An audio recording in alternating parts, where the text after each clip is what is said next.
नागपुर में खासदार सांस्कृतिक महोत्सव समिति की ओर से आयोजित भजन साहित्य वितरण कार्यक्रम में केंद्रीय परिवहन मंत्री नितिन गडकरी ने शिरकत की। इस अवसर पर उन्होंने कहा कि भजन के माध्यम से जीवन समृद्ध और आध्यात्मिक रूप से मजबूत हो सकता है। कार्यक्रम में गडकरी ने बताया कि अब तक 1600 भजन मंडलों को साहित्य वितरित किया जा चुका है। वर्तमान में 400 मंडलों को तबला और अन्य वाद्य यंत्रों का वितरण किया गया है। गडकरी ने कहा कि यह सामग्री स्थानीय मंदिरों में भजन के माध्यम से नागरिकों को एकत्रित करने में सहायक होगी और इससे जीवन में सकारात्मक बदलाव आएगा।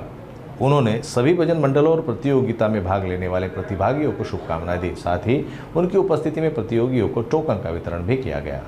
बंधूंना आणि भगिनींनो, आपण सगळ्यांनी आध्यात्मिक संस्कार समाजातल्या प्रत्येक माणसापर्यंत पोहोचवावे आणि भजनाच्या माध्यमातून आपलं जीवन पण समृद्ध संपन्न व्हावं। तसंच आपल्या या योजनेमुळे अनेक लोकांना याकडे या कार्यक्रमाची सुरुवात झाली होती।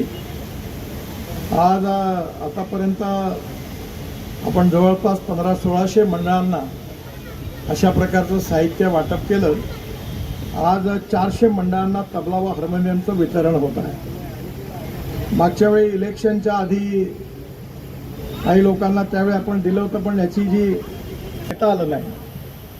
तेव्हा काही लोकांना असं वाटलं की इलेक्शन आटपलं तर गडकरी साहेब मग काही देणार नाही, परंतु असं काही नाही आहे। इलेक्शनचा त्याचा काही संबंध नाही आहे। त्यावेळी आपण सगळ्यांच्या आशीर्वादाने आपण जेवढा मंडळाला देता आलं तेवढं दिलं आणि आज पुन्हा या 400 मंडळांना मिळतं आहे। माझी एकच विनंती आहे आपल्याला, या साहित्याचा उपयोग करून आपल्या भागातल्या मंदिरामध्ये आपल्या लोकांना एकत्रित करून आपण स्वतःही या भजनाचा आनंद घ्यावा आणि समाजातल्या अनेक लोकांना भजन कीर्तनातून त्यांच्या जीवनात सुख, शांती आणि आध्यात्मिक आपल्या या पठणामुळे त्यांच्या जीवनामध्ये चांगला बदल होईल, हेच आमच्याकरता सगळ्यात मोठं यातलं यश आहे। मी आपल्या सगळ्यांना पाऊस वादळाची सुरुवात व्हायची शक्यता आहे, त्यामुळे काही फार वेळ बोलणार नाही।